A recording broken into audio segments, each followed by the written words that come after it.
Hello students,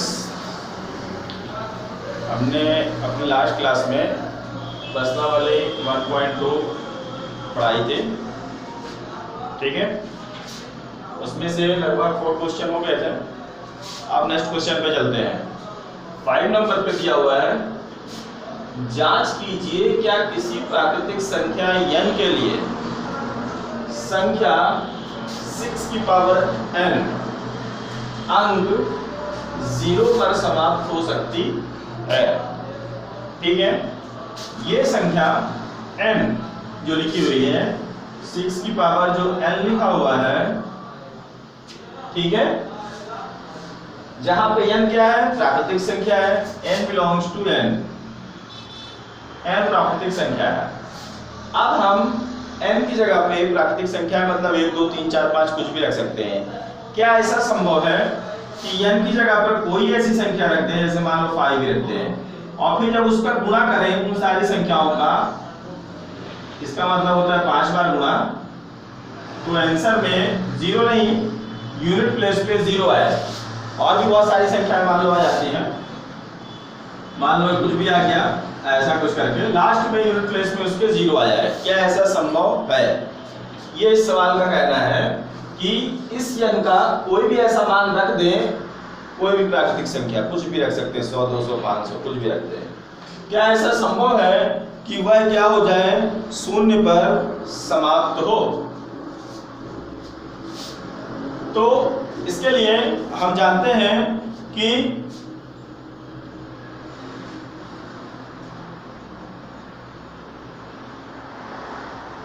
किसी प्राकृतिक संख्या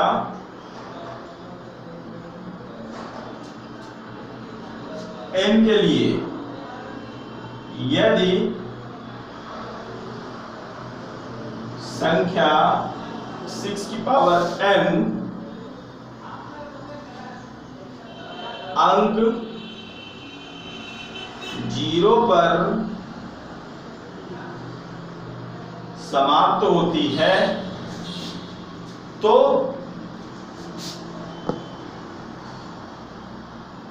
वह संख्या 5 से विभाज्य होगी। इसका मतलब क्या हुआ? कोई भी संख्या जिसके इकाई के स्थान पे 0 हो, चाहे छोटी संख्या हो चाहे बड़ी संख्या हो, कोई भी संख्या है, अगर उसके इकाई के स्थान पे 0 है तो वह संख्या निश्चित तौर से 5 से विभाजित होगी। ठीक है, अगर इकाई के स्थान पे 0 है, जैसे मान लो ये यहाँ पे 100 लिखा हुआ है, ये 100 5 से विभाजित होगी क्योंकि इकाई के स्थान पे 0 है, या 220 लिखा है, 0 लिखा है, या 5220 लिखा हो, कुछ भी लिखा है, इकाई के स्थान पे अगर 0 आता है तभी वह संख्या 5 से क्या होगी, विभाज्य होगी।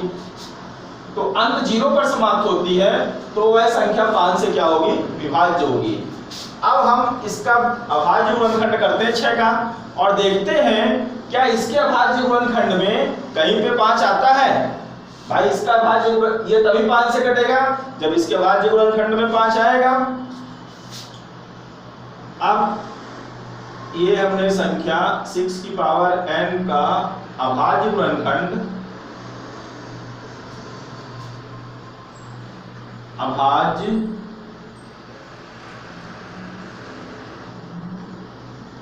गुणनखंड करने पर, ये देखो यहाँ पे 6 की पावर n का जब हम अभाज्य गुणनखंड करेंगे, 6 को हम ज्यादा से ज्यादा 2 into 3 लिख सकते हैं। बस क्या लिख सकते हैं, 2 into 3। इसके अभाज्य गुणनखंड में क्या है, 2 और 3 है। क्या है, 2 और केवल 3 है, 5 तो आया ही नहीं। तो संख्या 6 की पावर n का अभाज्य गुणनखंड करने पर हम देखते हैं कि इसके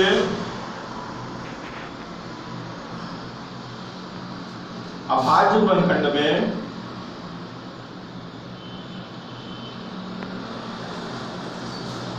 5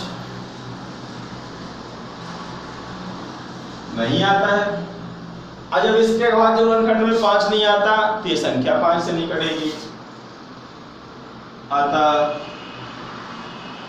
संख्या 6 की पावर n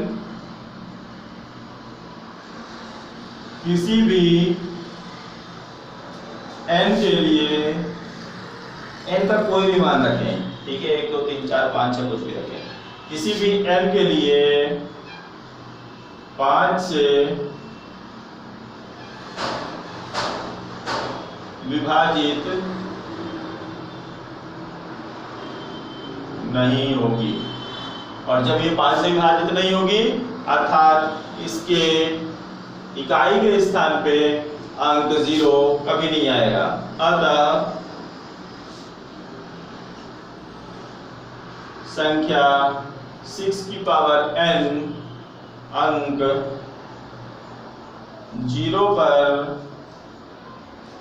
कभी भी समाप्त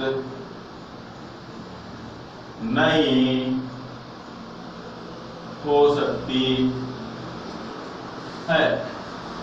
ठीक है, कोई भी संख्या है अगर अंक 0 पर समाप्त होती है, मतलब उसके इकाई के स्थान पे 0 है, तो वह संख्या निश्चित तौर से 5 से विभाजित होगी। यहाँ पे 6 की पावर n, अब यही अगर 6 की पावर n की जगह कहीं 10 की पावर n दिया होता या 5 की पावर n दिया होता तो निश्चित तौर से हमको आंसर मिल सकता था। 5 की पावर n से नहीं, 6 की पावर n में मिलता, 5 की पावर n में भी नहीं मिलता। ठीक है ना? तो ये हो गया हमारा क्वेश्चन नंबर 5। अब क्वेश्चन नंबर 6 पे दिया हुआ है, इसी में व्याख्या कीजिए कि 2 संख्याएं दी हुई हैं, व्याख्या कीजिए क्या निम्नलिखित संख्याएं भाज्य हैं। ठीक है, 6 नंबर पे 2 संख्याएं दी हुई हैं, व्याख्या कीजिए 7 × 11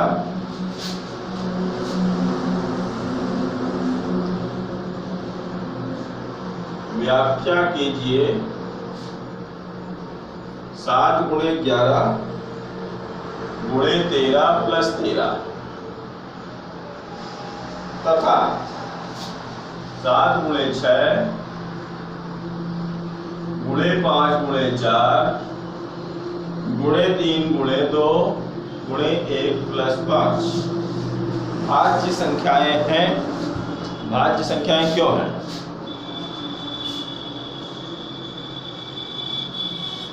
भाज्य संख्याएं क्यों है? भाज्य संख्या का मतलब क्या होता है? यहाँ पे 2 संख्या आपको दी है, एक संख्या ये दी है और दूसरी ये पूरी एक ही संख्या है। ठीक है,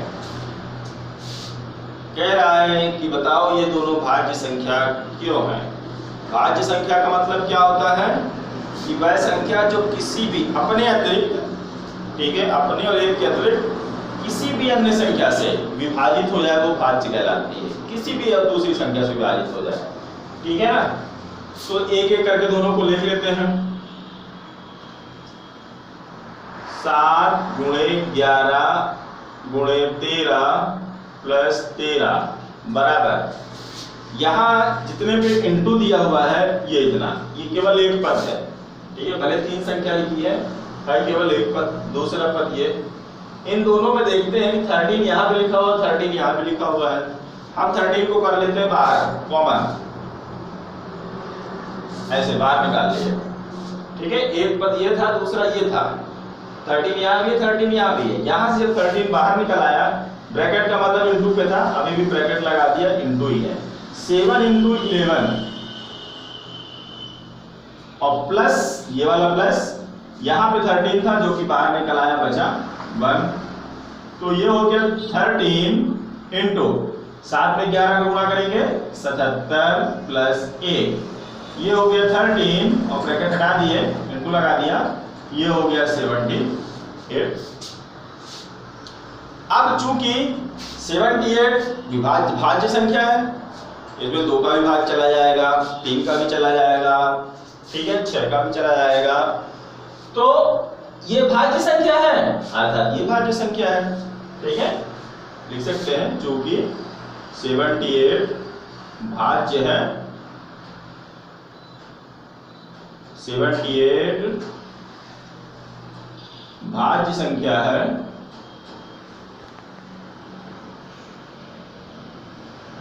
अतः और ये पूरी संख्या बनी किससे थी? इसी से बनी थी। अतः 7 गुणे 13 7 गुणे 11 गुणे 13 प्लस 13 भी भाज्य होगी। ठीक है ना। दूसरे को देखते हैं, एक और दी है पुनः 7 गुणे 6 गुणे 5 गुणे 4 गुणे 3 गुणे 2 गुणे 1 प्लस 5 बराबर। इसमें भी यहां से लेके यहां तक जो दिया हुआ है सब केवल एक ही पद है, इनटू वाले एक ही पद कहलाते हैं, प्लस और माइनस ही पदों को अलग अलग करते हैं। ये केवल एक पद है और ये दूसरा है। इसमें भी उसी तरह से करते हैं, 5 यहाँ भी है और 5 यहाँ भी है। 5 को हमने बाहर निकाल लिया। जब हमने 5 को बाहर निकाल लिया तो यहाँ कितना बचा? 7 गुणे 6 गुणे 4 गुणे 3 गुणे 2 गुणे 1 और प्लस 5 यहाँ पे लिखा था, वो 5 बाहर आ गया तो बच गया 1। इसका गुणा कर लेंगे, 7 छंग 42, 42 चौको 4 दूनी 8 और 4 चौको 16। और इसमें फिर हम कर लेते हैं और 3 का गुणा और फिर 2 का गुणा। 2 का करेंगे तो 8 16 तो छक्का बाहर है 13, 2 1 कम 2 1 3 और फिर 3 का कर लेंगे, 3 छंग 18, 3 त्रिकाई 9 और 3 त्रिकाई 9 1 9 ही रहेगा, 10 नहीं आएगा। 3 छंग 18, 3 त्रिकाई 9 1 10 और 3 त्रिकाई 9 1 10, 1008 और प्लस 1 है ही। ये हो गया 5 × 1009। यहां पे जो 1009 ये क्या है? ये भाज्य संख्या है। ठीक है, चूंकि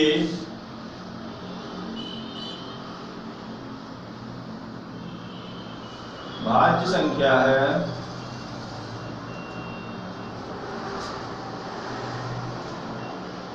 अतः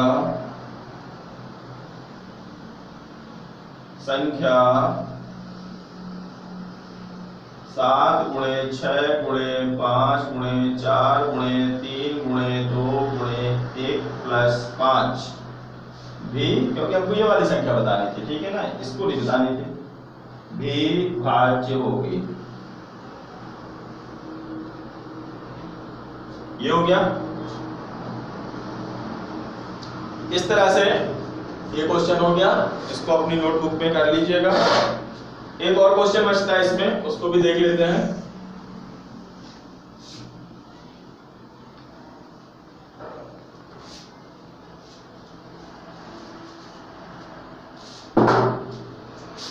सेवन नंबर, बड़ा सा क्वेश्चन दिया हुआ है, प्रश्न मैं बुक में नहीं लिख रहा हूं, लिखा है किसी खेल के मैदान, बोर्ड पे नहीं लिखा है प्रश्न, किसी खेल के मैदान के चारों ओर एक वृत्ताकार पथ है। ठीक है, कोई खेल का मैदान है, उसके चारों ओर एक वृत्ताकार रास्ता है।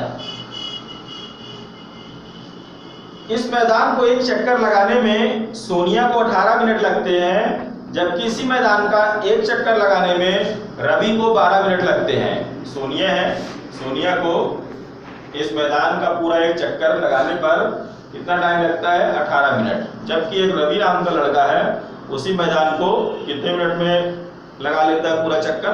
12 मिनट में। मान लीजिए वो दोनों एक ही स्थान और एक ही समय पर चलना प्रारंभ करके एक ही दिशा में चलते हैं।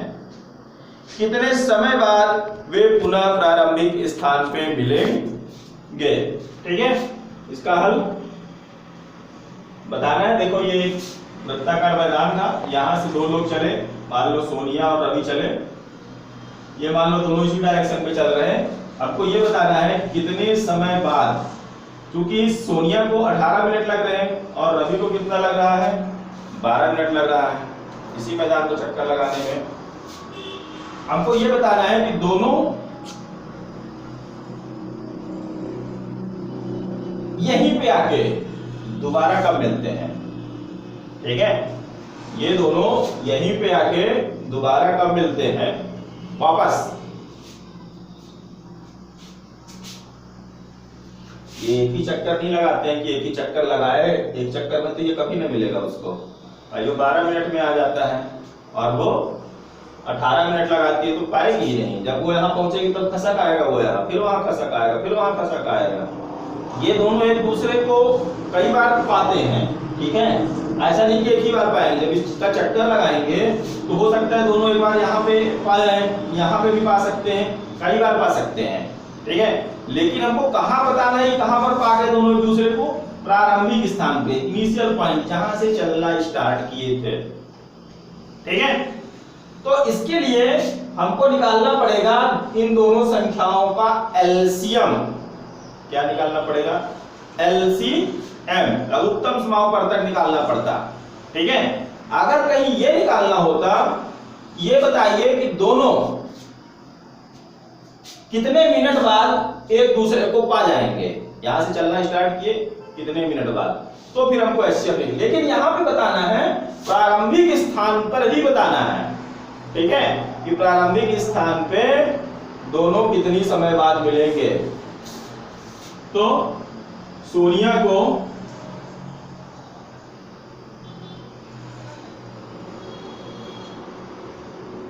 मैदान का एक चक्कर लगाने में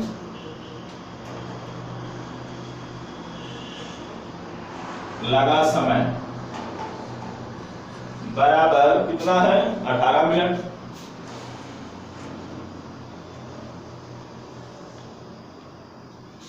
और रवि को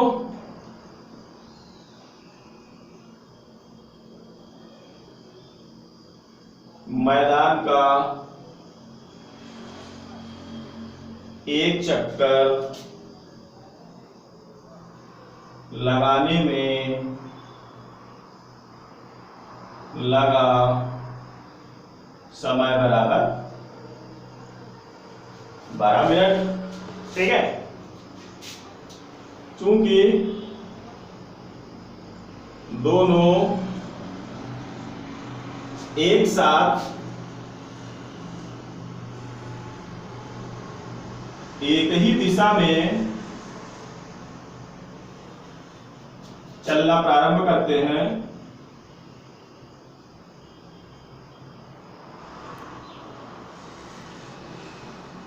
चूंकि दोनों एक साथ एक ही दिशा में चलना प्रारंभ करते हैं, अतः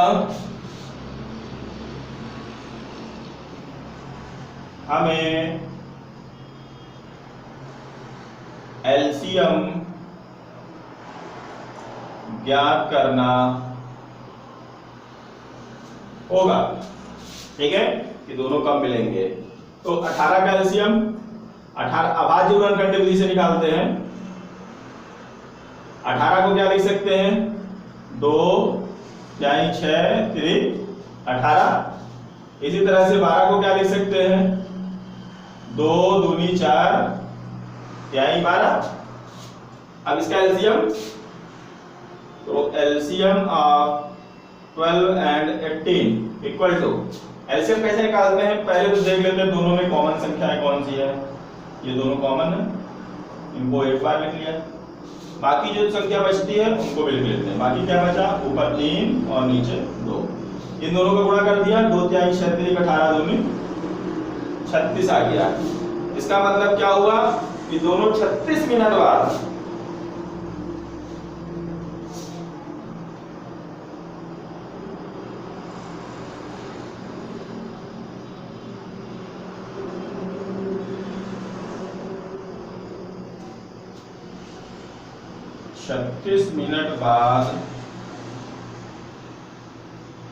अतः दोनों 36 मिनट बाद प्रारंभिक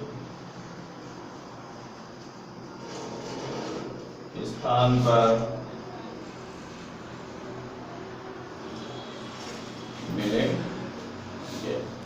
ठीक है, पहली बार दोनों 36 मिनट बाद, फिर चलते रहेंगे चलते रहेंगे चलते रहेंगे, तो फिर वो दोनों जाके अगली बार मिलेंगे 72 मिनट में। ठीक है, पहली बार अगर मान लो उसका गोल गोल चक्कर लगाते ही रहते हैं तो पहली बार कब मिलेंगे, 36 मिनट बाद मिलेंगे दोनों एक ही जगह पे। फिर अगर गोल गोल घूमते रहेंगे तो 72 मिनट बाद मिलेंगे। तो एक ही बार पूछा था।